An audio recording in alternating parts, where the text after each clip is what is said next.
मोदी जी का है, आदरणीय भागवत जी का है, उतना ही ये मदनी जी का भी है। मैं तो कहना चाहता हूं जितना आदरणीय मोदी जी का, आदरणीय भागवत जी का, आदरणीय सबका, उतना ही 140 करोड़ लोगों का है। नारे तकबीर। इसके लिए अब हमें एक काम करना होगा, भारत को भारत की नजर से देखना होगा। हमें अब शक से नहीं, शिकवों से नहीं, बल्कि हक से जीना होगा। यहां पर सब समान हैं और सबका सम्मान है। सब समान हैं और सबका सम्मान है, और यही इस देश का समानता का संविधान है। इस तरह से हमें आगे बढ़ना होगा। दूसरी बात, कई बार ऐसा होता है जब बातें आती हैं, मुझे याद है कि जब हमने अमन हरियाली एकता यात्रा की थी, आदरणीय मदनी साहब आपको याद होगा, लाखों पेड़ लगे, मस्जिदों में लगे, मंदिरों में लगे, मदरसों में लगे, गुरुकुलों में लगे, रेलवे स्टेशन पर लगे और अस्पतालों में लगे। उस समय भी बातें आई, बातें उठाते हैं लोग, लेकिन मैं आपसे कहना चाहता हूं, बात अगर करें तो बात बन जाती है, बात करने से ही बात बनती है, नहीं तो बातें ही होती रहती हैं, बातें ही बनती रहती हैं। बात करने से बात बनती है, नहीं तो बातें ही बनती रहती हैं। इसलिए कोई बात ना बनाए। अब एक ही बात हो कि हमको अगर साथ साथ जीना है, साथ साथ प्रोग्रेस करनी होगी, विकास करना होगा। अगर इस देश की हरियाली को, अगर इस देश की खुशहाली को हमें जिंदा रखना है, तो पक्का मानिए हरी और अली के मानने वालों को साथ मिलकर काम करना होगा, तभी हरियाली जिंदा रहेगी, तभी हरियाली जिंदा रहेगी। इसलिए कौन पहले कौन पीछे, हम सब एक हैं, एक नई तस्वीर को घड़ने जा रहे हैं। नुक्ता ऊपर, नुक्ता नीचे, नुक्ता भेद बताता है। खुदा जुदा की एक ही सूरत नुक्ता भेद बताता है। नुक्ता एक ऐसा नुक्ता है जो खुदा में भी वही है, जुदा में भी वही है। जो हमको एक नुक्ता आगे पीछे कर दो तो हमको खुदा से भी जुदा कर सकता है। आज ऐसे नुक्तों से बचें, और नुक्ता चीनी से बचें, बल्कि कुछ नुक्ते पकड़ें। वो नुक्ते हैं अपने वतन को बचाने के, वो नुक्ते हैं अपने पर्यावरण को बचाने के, वो नुक्ते हैं अपने पानी को बचाने के। पानी नहीं बचेगा तो वजू भी नहीं कर पाएंगे, मंदिरों में पूजा भी नहीं होगी।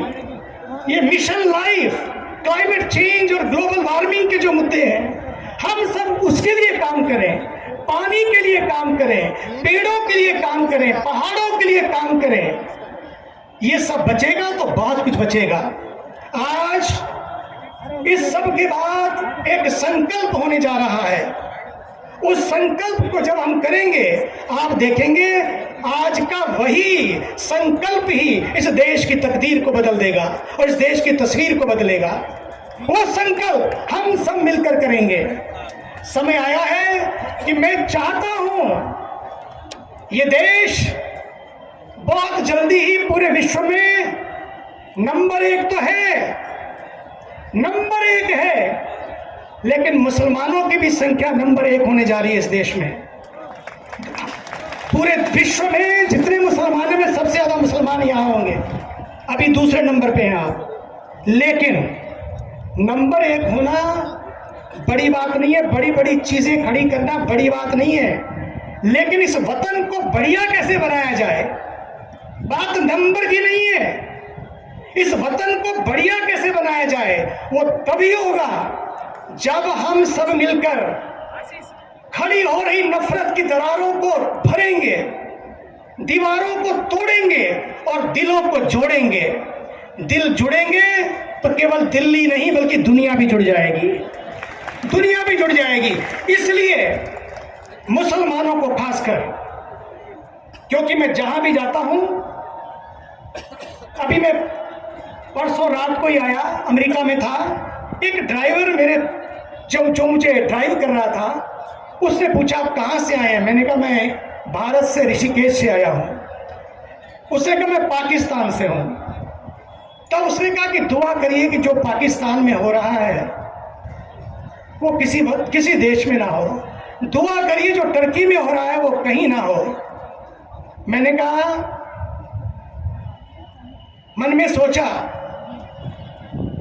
कि सच में उसका दर्द कितना है, कितने साल बन गए पाकिस्तान को बने हुए, आज भी पाकिस्तान में क्या हो रहा है उसके मन में दर्द है। सबके मन में दर्द होना चाहिए, लेकिन हमें उन रास्तों पर नहीं जाना जो हमें तकसीम करते हों, बल्कि हमें उन रास्तों को पकड़ना है जो एक नई लकीर खड़ी करते हों। आज भारत के ऊर्जावान प्रधानमंत्री, मैं कहना चाहता हूं, आदरणीय मदनी जी को मालूम है, एक बार हम लोगों की बहुत बड़ी बातें हुई, जनसंख्या को लेकर हुई, कई और विवादों को लेकर हुई, कई ऐसे ज्वलंत मुद्दों को लेकर हुई। तो मैंने उन्हें कहा एक बार मुलाकात होनी चाहिए। और मैं आपको बताना चाहता हूं, वो एक ऐसे शख्स हैं जो भारत के लिए सोचते हैं और सोचना भी चाहिए। और खासकर मैं कहना चाहता हूं कि आज समय आ गया है कि भारत में कि नहीं पूरे विश्व में अगर किसी को कोई मिसाल पेश करनी हो, उनको जाकर कहना चाहिए जाइए देखिए और भारत के मुसलमानों को देखिए। ये मिसाल कायम करनी होगी और इसके लिए थोड़ी कुर्बानी भी देनी होगी। उसके लिए हमें कुछ ऐसा करना होगा कि हमारी वजह से किसी भी तरह से कसाब भी आए तो चले गए, कलाम भी आए तो चले गए, एक की कब्र का भी पता नहीं है और एक की कब्र पर आज भी लोग फूल चढ़ाते हैं, आज भी लोग मिलने जाते हैं। तो हमें इस देश को कसाब के लिए नहीं बल्कि कलाम जैसे लोगों के लिए खड़ा करना है, ताकि हजारों कलाम इस देश में पैदा हो और एक नया कलमा पढ़े, एक नया कलाम दे, और वो हो एकता का कलाम, एकता का कलमा। और उसके लिए हम सबको जागना होगा, पढ़ना होगा, पढ़ने के पद पर शिक्षा, इकरत, इकरत और इकरत। यही तो संदेश दिया था फरिश्तों ने। आइए इसी संदेश को लेते हुए कि इकरत और एक रख, पढ़ो और इस देश को एक रखो, इसके लिए आइए आप सब मिलकर हाथ खड़े करके कि हम एक हैं, एक रही, हाथ खड़े कर ले सब लोग। हिंदुस्तान, हिंदुस्तान, हिंदुस्तान। धन्यवाद।